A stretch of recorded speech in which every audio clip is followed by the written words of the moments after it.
Quand on voit une femme doit descendre du boulot, aller décortiquer, vanner, laver et aller faire la mouture pour pouvoir préparer.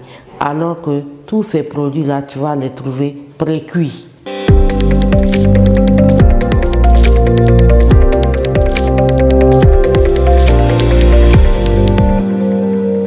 Je m'appelle Madame Liman Aminata Isiaka, j'ai 54 ans. Je suis mariée et mère de 5 enfants.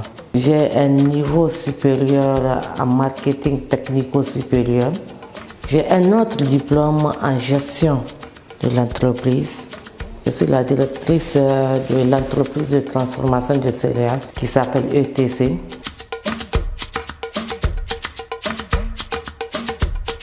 ETC a été créé en 2009.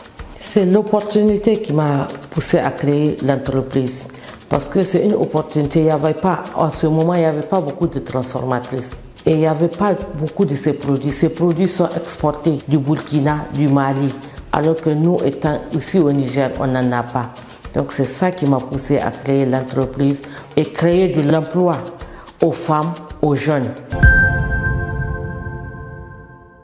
Quand on voit une femme doit descendre du boulot, aller décortiquer, vanner, laver et aller faire la mouture pour pouvoir préparer.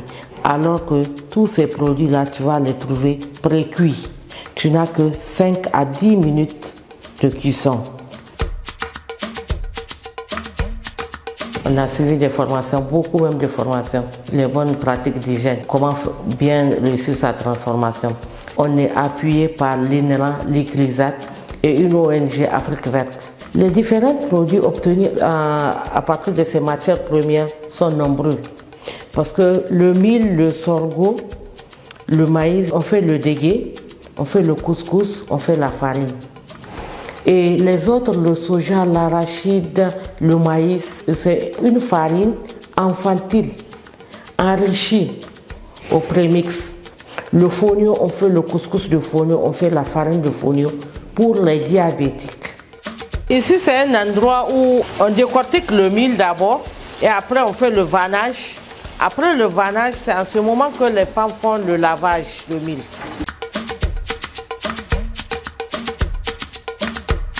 Le processus de transformation des aliments, ça diffère en fonction de la matière première.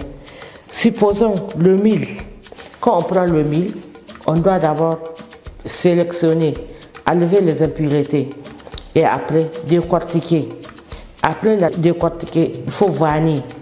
Après le vannage, il faut aller laver pour pouvoir encore vérifier s'il n'y a pas de sable. Et après le lavage, il faut venir faire la mouture. Après la mouture, il faut tamiser. Et en ce moment, on va rouler. Soit on fait le dégué, il faut rouler. Soit on fait le couscous, il faut mouiller et tamiser pour mettre à la vapeur. Après la vapeur, on enlève ça. Si c'est bien cuit, on tamise.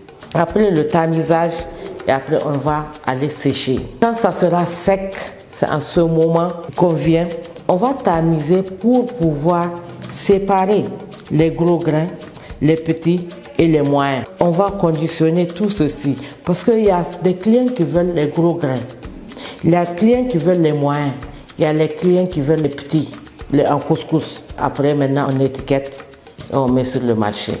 La production moyenne par jour de la farine, c'est 2 tonnes. La production moyenne de couscous ou de c'est 2 sacs, 200 kilos. On a plusieurs points de vente ici à Niamey. On a un véhicule qui fait la livraison. Nos produits coûtent 500, 750, 1000 francs, 1500. Vraiment, il y a plusieurs sortes de clients. Nos farines infantiles sont plus achetées par les ONG. Cette activité est principale pour moi. C'est avec ça qu'on vit. On est au moins 7 femmes et 5 hommes.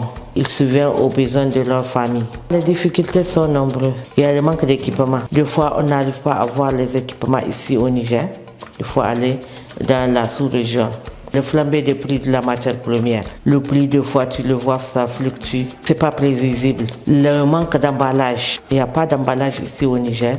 il faut aller à la sous-région et c'est cher. Les gens consomment plus les produits importés que nos produits. Nos produits sont concurrentiels. Nos produits locaux sont bio, il n'y a pas de mélange, alors que les produits importés, personne ne sait comment on fait.